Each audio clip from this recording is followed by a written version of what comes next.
कहानी की शुरुआत में हम तियान नाम के एक अमेजिंग शेफ को देखते हैं। तियान इतना बेहतरीन और टेस्टी खाना बनाता है कि लोग दूर दूर से उनके बनाए खाने का स्वाद लेने आते हैं और लोग यहाँ लंबी लंबी लाइनें लगाकर खाना खाने का इंतजार करते हैं। तियान का रेस्टोरेंट इतना फेमस होता है कि यहाँ अक्सर मीडिया के लोग भी उसका इंटरव्यू लेने आते हैं। मूल रूप से तियान पुरानी टेक्निक का इस्तेमाल करता है जिससे उसका खाना और भी ज्यादा स्वादिष्ट बनता है। तियान के कटिंग करने का तरीका और खाना पकाने की कला से हर कोई प्रभावित होता है, लेकिन इतने अच्छे शेफ बनने के पीछे उसका एक दर्दनाक अतीत है दोस्तों, जो हमें फ्लैशबैक में जाकर पता चलता है, जहाँ पर हम देखते हैं कि तियान को बचपन से ही खाना बनाने का शौक था। वहीं उसके पिता एक बहुत अच्छे शेफ थे और जब उसका सिर्फ 10 साल का था तो उसके पिता, जिसका नाम मिस्टर पो है, वो उसे बहुत डांटते थे। वो कहते थे कि तुम इतने बड़े हो गए हो और तुम्हें अभी तक नूडल्स बनाना भी नहीं आता, तुम कभी भी एक अच्छे शेफ बन ही नहीं सकते। इसके बाद मिस्टर पो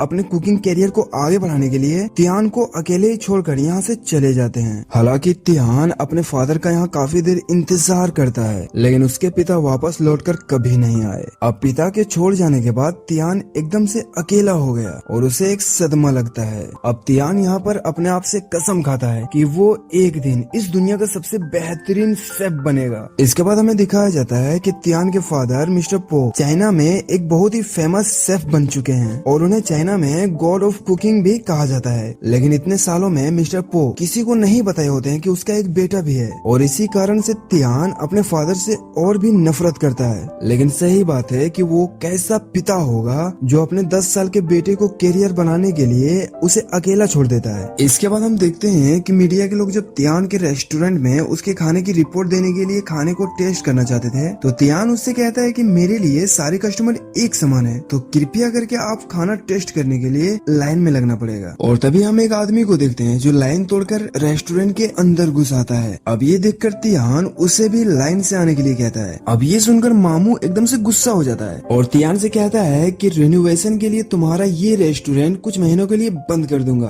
और तब मैं तुम्हें यहाँ से बाहर निकाल फेंकूंगा। अब ये सुनकर तियान उससे कहता है, सुन मामू, यहाँ से निकल ले, ठीक है, और उसे यहाँ से बाहर निकाल देता है। वहीं दूसरी तरफ हम पॉल नाम के एक मशहूर और हैंडसम शेफ को देखते हैं और पॉल सिर्फ मशहूर और शाही परिवार के लिए खाना बनाता है। पॉल की एक गर्लफ्रेंड भी होती है जिसका नाम माया होता है और वो पॉल के सहायक शेफ होती है। अब फ्रांस के शाही परिवार के लोग पॉल के बनाए खाने को खाकर काफी खुश होते हैं। अब ये सब देखकर फ्रांस के एक बड़ी कंपनी ने पॉल को अपने मुख्य शेफ के तौर पर हायर करना चाहा, तो यहाँ पर पॉल उसके ऑफर को रिजेक्ट कर देता है क्योंकि पॉल अपने फादर के सपने को पूरा करना चाहता है और वो चाइना में अपना खुद का एक रेस्टोरेंट खोलना चाहता है। इसके बाद हम देखते हैं कि पॉल वापस चाइना आ गया है और वो मछली खरीदने के लिए एक मार्केट जाता है और वो एक दुकान जाकर उसे वहाँ की सबसे बड़ी मछली देने को कहता है, लेकिन दुकानदार उससे कहता है कि यहाँ कोई बड़ी मछली नहीं है, जो है सो तुम्हारे सामने है। और तभी यहीं पर तियान भी आ जाता है और दुकानदार तियान को एक बड़ी सी मछली निकाल कर देता है। अब ये देखकर पॉल को काफी गुस्सा आता है। दरअसल तियान इस दुकान का रोज का कस्टमर था, इसीलिए दुकानदार ने पॉल को झूठ कहा था और तियान के लिए एक बड़ी मछली रख दिया था। अब दुकानदार जब तियान को वो बड़ी वाली मछली देता है तो पॉल उसे मछली देने से मना करता है। अब यहाँ पर दुकानदार वो मछली को 2 हिस्से में काट देता है और कहता है कि तुम लोग आधे आधे क्यों नहीं ले लेते। इसके बाद हम देखते हैं कि पॉल अपने रेस्टोरेंट की ओपनिंग काफी धूमधाम से करता है, लौंडे के पास काफी पैसा है। अब कस्टमर्स उसके ओपनिंग को देखकर उसके दुकान में जाना शुरू कर देते हैं। उसके दुकान का इंटीरियर काफी अच्छा होता है और महंगे महंगे फर्नीचर से सजे होते हैं, लेकिन यहाँ दिक्कत वाली बात ये थी कि पॉल का जो रेस्टोरेंट होता है वो तियान के रेस्टोरेंट के बिल्कुल सामने होता है। अब सारे लोगों को पॉल के रेस्टोरेंट में जाते हुए देखकर तियान के दोस्त यहाँ पर अनाउंसमेंट करता है कि आज के खाने में सभी के लिए 50% का छूट दिया जा रहा है। अब ये सुनकर सारे लोग तियान के रेस्टोरेंट में आ जाते हैं, लेकिन वहीं पॉल को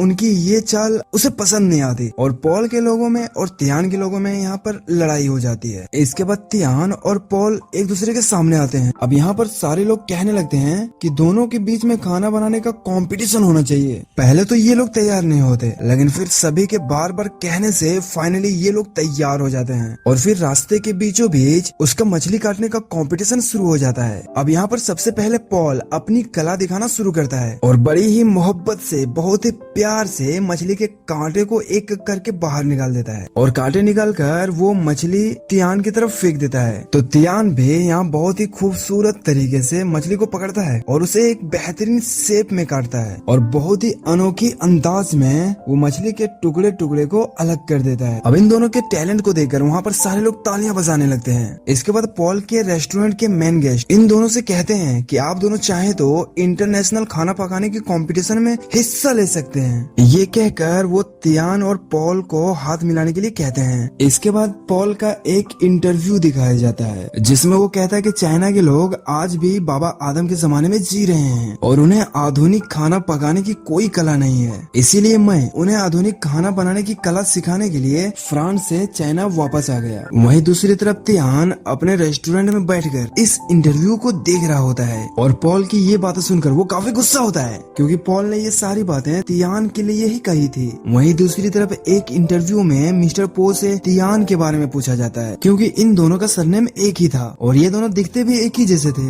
लेकिन किन्हीं को नहीं पता था कि तियान इसी का बेटा है। अब यहाँ पर ये सवाल सुनकर मिस्टर पो को काफी गुस्सा आता है और वो यहाँ कहते हैं कि मेरा कोई भी बेटा नहीं है। अब एक दिन पॉल की गर्लफ्रेंड तियान के रेस्टोरेंट में आती है और उसे अपने रेस्टोरेंट में इनवाइट करती है। यहाँ पर तियान उसका इनविटेशन मान जाता है और अपनी गर्लफ्रेंड के साथ पॉल के रेस्टोरेंट में खाना खाने के लिए जाता है। अब यहाँ पर तियान को 2 डिश दी जाती है। एक डिश होती है जो अंडे की थी और दूसरी जो डिश थी वो एक पौधे और मशरूम की तरह दिख रही थी। अब अंडे वाली डिश तो काफी स्वादिष्ट होती है, वहीं पौधे जैसे दिखने वाली डिश काफी फैंसी थी जिसमें पानी डालने के बाद खाना ऊपर आने लगता है। यहाँ पर माया तियान से कहती है कि आपने इस तरह का खाना इससे पहले कभी नहीं देखा होगा। ये एक विशेष फ्रूट डिश है जिसके लिए पॉल को अवार्ड भी मिला है। अब ये सुनकर तियान किचन में जाता है और वो पॉल पर काफी गुस्सा होता है। वो पॉल से कहता है कि क्या तुम मुझे ये दिखाना चाह रहे हो कि तुम मुझसे बेहतर शेफ हो। अब जवाब में पॉल उसे बिना कुछ कहे उसे खाना बनाने के लिए कहता है। अब यहाँ पर तियान उसकी बात मान जाता है और यहाँ पर वो पारंपरिक तरीके से खाना बनाने लगता है, लेकिन वहीं दूसरी तरफ पॉल उसी खाने को आधुनिक तरीके से कम समय में रेडी कर देता है और तियान को टेस्ट करने के लिए कहता है। अब यहाँ पर तियान उस डिश को देखता है और वो समझ जाता है कि पॉल ने वाकई काफी अच्छी डिश बनाई है, इसीलिए तियान उसे बिना कुछ कहे वहाँ से चला जाता है।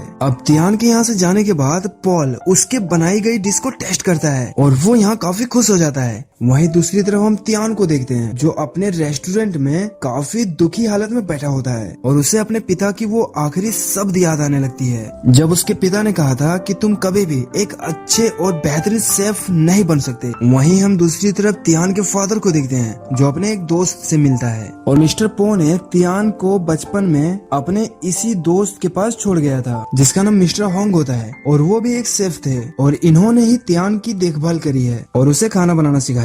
अब यहाँ पर तियान के फादर मिस्टर होंग से कहते हैं कि उसे तियान से मिलना है, इसीलिए मिस्टर होंग तियान को कॉल करते हैं और उसे आने के लिए कहते हैं। अब तियान यहाँ पर भागते हुए आता है और वो अपने फादर को अपने सामने देखता है और वो इतने सालों के बाद अपने फादर को देखकर काफी हैरान हो जाता है। इसके बाद यहाँ पर मिस्टर पो तियान से कुछ सवाल पूछते हैं लेकिन तियान उसे मना कर देता है। वो उससे कहता है कि मैं आपका बेटा नहीं हूँ, इंटरव्यू में आपने ऐसा ही कहा था ना। अब ये सुनकर मिस्टर पो उससे कहते हैं कि मुझे देखो, मैं एक सक्सेसफुल आदमी हूँ और मुझे 2 बार दुनिया का सबसे अच्छा शेफ होने का अवार्ड भी मिल चुका है, लेकिन वहीं तुम एक पुरानी सी गली में एक छोटे से रेस्टोरेंट के मालिक हो, इसीलिए तुम पहले खुद को साबित करो। अब ये सुनकर तियान को मिस्टर पो पर काफी गुस्सा आता है और वो कहता है कि मैं खुद को साबित करूंगा, लेकिन सक्सेसफुल होने की वजह से आपको निर्दय होने की जरूरत नहीं। सक्सेसफुल होने का मतलब है अहंकारी होना। एक छोटी सी गली में एक छोटे से रेस्टोरेंट में रहने वाला शेफ सबसे अच्छा हो सकता है लेकिन अहंकारी नहीं। और ये कहकर तियान यहाँ से चला जाता है। इसके बाद शुरू होता है खाना बनाने का कंपटीशन सबसे बेहतरीन शेफ चुनने के लिए। यहाँ पर कई सारे जजेस भी होते हैं और वहीं हम तियान के यहाँ कुछ दोस्तों को भी देखते हैं। अब यहाँ पर तियान मुर्गी के खाल को बिना उतारे ही उसके मांस को अलग करने का टेक्निक दिखाता है जिसे देखकर सारे दर्शक और जजेस भी हैरान हो जाते हैं। इसके बाद तियान अपने अंदाज में खाना बनाना शुरू करता है। वहीं दूसरी तरफ मिस्टर पॉल आधुनिक तरह से खाना बनाने लगता है और कुछ ही समय में पॉल एक स्वीट डिश को तैयार कर देता है और वहाँ पर पॉल तय किए गए समय से पहले ही खाना को बना लेता है और जजेस के सामने अपनी डिश को पेश करता है। वहीं दूसरी तरफ तियान अपने पुराने अंदाज में खाना बना रहा होता है, इसीलिए उसे कंपटीशन का पूरा समय लगता है। इसके बाद जजेस भी तियान के बनाए गए खाने को टेस्ट करते हैं और वो काफी स्वादिष्ट होते हैं और जब रिजल्ट आते हैं तो दोनों को बराबर नंबर मिलते हैं, लेकिन विनर तो कोई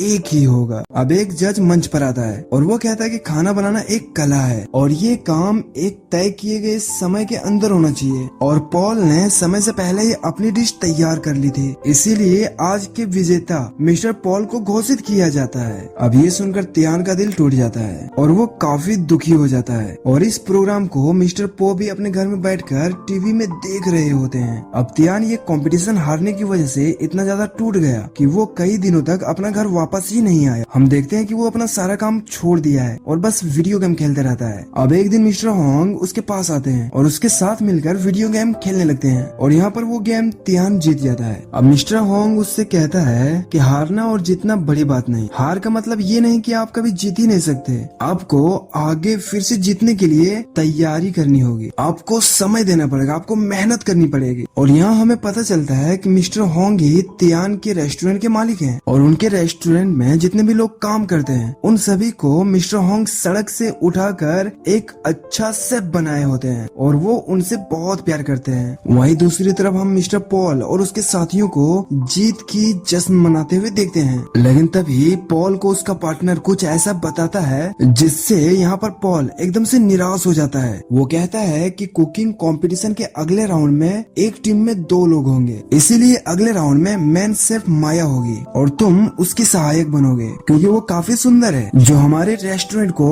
और ज्यादा फेमस बना देगा। तो यहाँ पर मिस्टर पॉल कहता है कि माया तो मेरी सहायक शेफ है और उसे कंपटीशन में हिस्सा लेने का कोई कौशल नहीं है। और तभी माया वहाँ पर 2 सूप लेकर आती है और पॉल के सामने रख देती है और वो पॉल से कहती है कि इन दोनों सूप को टेस्ट करके बताओ कि किसमें ज्यादा नमक है और किसमें कम। अब ये सुनकर मिस्टर पॉल एकदम से हैरान हो जाता है क्योंकि उसे एहसास हो जाता है कि उसका राज माया ने खोल दी है। और वो राज ये है कि खाना बनाना तो मिस्टर पॉल को काफी अच्छे से आता है लेकिन उसमें स्वाद करने की क्षमता नहीं है। इसके बाद वो पॉल के रेसिपी बुक भी ले लेती है और कहती है कि किताब से देखकर कोई भी आपके जैसा खाना बना सकता है, इसीलिए अब हमें आपकी जरूरत नहीं है। और यहाँ पर पॉल की एक और दोस्त कहता है कि माया अब तुम्हारी गर्लफ्रेंड भी नहीं है क्योंकि वो मुझसे प्यार करती है। और यहाँ पर माया पॉल से कहती है कि मैं तुम्हारे साथ इतने सालों से इसीलिए हूँ क्योंकि मैं तुम्हारी गर्लफ्रेंड हूँ। नहीं नहीं नहीं नहीं, दरअसल मुझे हमेशा से इंटरनेशनल कंपटीशन में भाग लेना था और अब मुझे वो मौका मिला है। अब माया की ये सारी बातें सुनकर पॉल को बहुत बड़ा सदमा लगता है और इसीलिए वो वहाँ से रोते हुए बाहर चला जाता है और सड़क किनारे बैठकर शराब पीने लगता है। और तभी तियान यहाँ से गुजर रहा होता है और वो पॉल को ऐसे बैठकर शराब पीते हुए देख लेता है और उससे जाकर वो पूछता है कि अबे कंपटीशन मैं हारा हूँ या तुम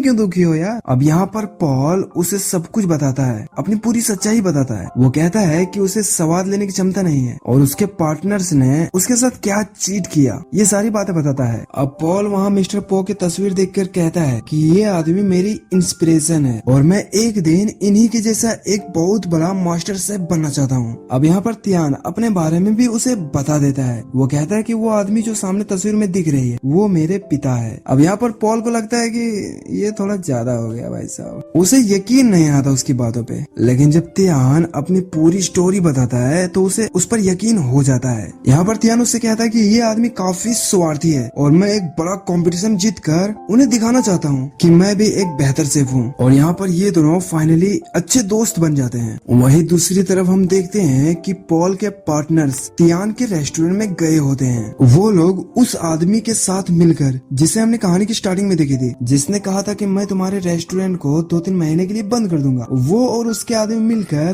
तियान के रेस्टोरेंट को खरीद लेते हैं। अब यहाँ पर वो मिस्टर होंग को जल्दी से जल्दी वो इस रेस्टोरेंट को खाली करने के लिए कहते हैं क्योंकि बहुत ही जल्द यहाँ इस रेस्टोरेंट को तोड़कर एक बड़ी सी बिल्डिंग बनाई जाएगी। अब ये सुनकर यहाँ सारे लोग गुस्सा हो जाते हैं और तभी यहाँ पर तियान और पॉल भी आ जाते हैं। और पॉल अपना पार्टनर को यहाँ पर देखकर उससे कहता है कि मैं कंपटीशन के अगले राउंड में माया को अपने साथ नहीं ले जाऊंगा बल्कि मेरा पार्टनर तियान होगा। तो वो मिस्टर पॉल से कहता है कि हमने जैसा कहा अगर तुमने वैसा नहीं किया तो हम तुम्हारे कैरियर को बर्बाद कर देंगे। अब ये सुनकर पॉल को काफी गुस्सा आता है और वो अपने पार्टनर को जोर से मारकर उसके नाक तोड़ देता है। अब पॉल और तियान को साथ में देखकर वहाँ पर सारे लोग काफी खुश होते हैं। और फिर अगले दिन से हम दोनों को एक साथ खाना पकाने की कंपटीशन की तैयारी करते हुए देखते हैं। वो खाना बनाने में एक दूसरे की मदद करते हैं। यहाँ पर तियान पॉल को पारंपरिक तरीके से खाना बनाने सिखाता है और पॉल उसे आधुनिक तरीके से। वो यहाँ पॉल को खाना चखना भी सिखाता है और यहाँ पर मिस्टर होंग भी इन दोनों की काफी मदद करते हैं। इसके बाद हमें दिखाया जाता है कि इंटरनेशनल कंपटीशन शुरू हो चुका है और यहाँ पर अलग अलग देशों से उस देश के मशहूर शेफ आए होते हैं। और फिर जब कंपटीशन शुरू होता है तो हर कोई अपने अपने अंदाज से खाना बनाना शुरू करते हैं और वहाँ पर माया भी मौजूद होती है। फिर खाने को निश्चित समय से पकाकर जजेस के सामने पेश किया जाता है और वो यहाँ पर खाने को टेस्ट करते हैं। इसके बाद रिजल्ट आता है। यहाँ पता चलता है कि सभी को पछाड़कर तियान और पॉल को फाइनल के लिए सिलेक्ट किया गया है। अब ये सुनकर वो दोनों काफी खुश होते हैं और जजेस भी उनके खाने से काफी खुश होते हैं कि तियान और पॉल ने जैसा खाना बनाया है वो आज के समय में इस दुनिया में शायद ही कोई इंसान बना पाएंगे। इसके बाद हम वही रात को देखते हैं जहाँ पर ये दोनों बैठकर अगले राउंड के बारे में बात कर रहे होते हैं। लेकिन दिक्कत ये थी कि कंपटीशन के नियम के हिसाब से मिस्टर पो के खिलाफ इन दोनों में से कोई एक ही आगे जा सकता है। यहाँ पर तियान पॉल से कहता है कि मुझे तुम पर पूरा भरोसा है, मैं जानता हूँ कि तुम मिस्टर पो यानी कि मेरे फादर को कंपटीशन में हरा सकते हो। लेकिन यहाँ पर पॉल कहता है कि नहीं, कंपटीशन के फाइनल राउंड में मिस्टर पो के खिलाफ मैं नहीं बल्कि तुम जाओगे, क्योंकि तियान को अपने फादर का सामना करना चाहिए और उसे दिखाना चाहिए कि सड़क का एक साधारण शेफ भी दुनिया में सबसे बेस्ट बन सकता है। पॉल उसे कहता है कि स्वाद के समझ के बिना भी मैं यहाँ तक आ गया, यही मेरे लिए बहुत बड़ी जीत है। यहाँ पर पॉल तियान को काफी मोटिवेट करता है और फाइनली तियान भी फाइनल राउंड में जाने के लिए मान जाता है। इसके बाद फाइनली वो दिन आ जाता है जब तियान अपने फादर के सामने खड़े होकर उसे खाना बनाने का मुकाबला करेगा और यहाँ का एक नियम होता है कि 1 घंटे के अंदर दोनों अपने पसंद का कोई भी डिश बना सकते हैं। अब यहाँ पर मिस्टर पो खाना बनाना शुरू करते हैं, लेकिन तियान यहाँ खड़ा रहता है। वो अपने बचपन के बारे में याद करने लगता है और हमें दिखाया जाता है कि जब वो बच्चा था और जब उसके पिता उसे अकेले छोड़कर वहाँ से चले गए तो पड़ोस वाले बच्चे उसे काफी परेशान करते थे, लेकिन उसके दोस्त उसे बचा लेते थे। तियान को ऐसे चुपचाप खड़े देखकर उसके मुंह पर पानी फेंक देते हैं और कहते हैं कि सपने देखने के बजाय खाना बनाना शुरू करो, क्योंकि मैं देखना चाहता हूँ कि तुम क्या कर सकते हो। अब यहाँ पर मिस्टर तियान भी अपना पूरा ध्यान लगाकर खाना बनाना स्टार्ट करता है। वहीं दूसरी तरफ मिस्टर पो भी एक बेहतरीन डिश बना रहे होते हैं और 1 घंटे के अंदर ही वो अपना डिश तैयार कर लेते हैं। यहाँ पर मिस्टर पो एक स्वीट डिश बनाते हैं जो काफी टेस्टी होती है और उसका लुक भी काफी बेहतरीन होता है। अब यहाँ पर जजेस हमेशा की तरह उनकी डिश को टेस्ट करते हैं, लेकिन वहीं पर तियान अपने डिश को जजेस को पेश करने के बजाय उसे ले जाकर अपने फादर को टेस्ट करने के लिए कहते हैं। दरअसल यहाँ पर तियान ने नूडल्स बनाए होते हैं जो बचपन में 1000 कोशिशों के बावजूद भी वो नहीं बना पाया था। जहाँ पर बचपन में उसके फादर उसके लिए उसे मारा करते थे और उसे कहते थे कि तुम एक नूडल्स नहीं बना सकते हो, इसीलिए तुम मुझे अपने फादर भी मत कहना। लेकिन आज तियान ने वो नूडल्स काफी बेहतरीन तरीके से बनाए होते हैं। अब यहाँ पर वो अपने फादर के हाथ में वो कटोरा देकर वहाँ से वापस जाने लगता है। इसके बाद मिस्टर पो उस नूडल्स को खाकर काफी खुश होते हैं क्योंकि वो काफी ज्यादा टेस्टी होता है और वो तियान से कहते हैं कि मैंने इतने अच्छे नूडल्स आज से पहले कभी नहीं खाए हैं यार, इट्स ऑसम ब्रो। अब ये सुनकर तियान यहाँ पर मुस्कुराता है और वहाँ से चला जाता है, क्योंकि वो यहाँ पर अपने फादर से कंपटीशन जीतने नहीं आया था, बल्कि वो यहाँ अपने फादर को दिखाने आया था कि गली का एक छोटे से रेस्टोरेंट का शेफ इंटरनेशनल लेवल पर जाकर खाना बना सकता है। अब तियान के यहाँ से जाने के बाद मिस्टर पो पागलों की तरह उसका वो बना हुआ नूडल्स को खा रहा होता है और यहाँ पर उसे एहसास होने लगता है कि बचपन में तियान उसे कितना याद करता होगा। वो उसे अकेले ही छोड़कर चला गया था और जो लड़का खाना नहीं बना सकता था वो आज इतना बड़ा शेफ बन चुका है। अब यहाँ पर मिस्टर पो को इमोशनल देखकर जजेस और उसके साथ सभी दर्शक भी समझ जाते हैं कि तियान ही मिस्टर पो का एक लौता बेटा है। वहीं दूसरी तरफ हम देखते हैं कि तियान के रेस्टोरेंट में लोग पहले की तरह ही जमा होने लगते हैं। यहाँ पर तियान और उसके सारे दोस्त मिलकर सभी लोगों को खाना परोसते हैं और इस रेस्टोरेंट में मिस्टर पॉल भी अब काम करने लगा है। अब यहाँ पर मिस्टर होंग खड़े होकर सभी को बताते हैं कि हमारे इस रेस्टोरेंट को आज पूरे 30 साल हो गए हैं। सबके विश्वास और भरोसे से हम 30 साल पार कर चुके हैं और हमारा लक्ष्य सिर्फ यही है कि आपको एक अच्छी कीमत में एक बेहतरीन डिश खिलाई जाए और जिसने भी इस प्रॉपर्टी को खरीदा था हमने वापस उससे इस प्रॉपर्टी को वापस खरीद लिया है, ताकि भविष्य में आपको गिफ्ट के तौर पर यहाँ से ऐसा ही स्वादिष्ट खाना मिलता रहे। अब मिस्टर होंग की ये सारी बातें सुनकर यहाँ के सारे लोग काफी खुश होते हैं और खड़े होकर तालियां बजाते हैं। अगर आपको ये कहानी अच्छी लगी हो तो आप इस चैनल को सब्सक्राइब करके भाई को थोड़ा सा सपोर्ट कर सकते हो और कमेंट करके जरूर बताना कि आपको ये मूवी कैसी लगी, आपने ये मूवी देखी है या नहीं, या कुछ भी जो आप कहना चाहते हो वो आप कमेंट में जरूर बताएं। मिलते हैं कल नई वीडियो के साथ, तब तक बाय।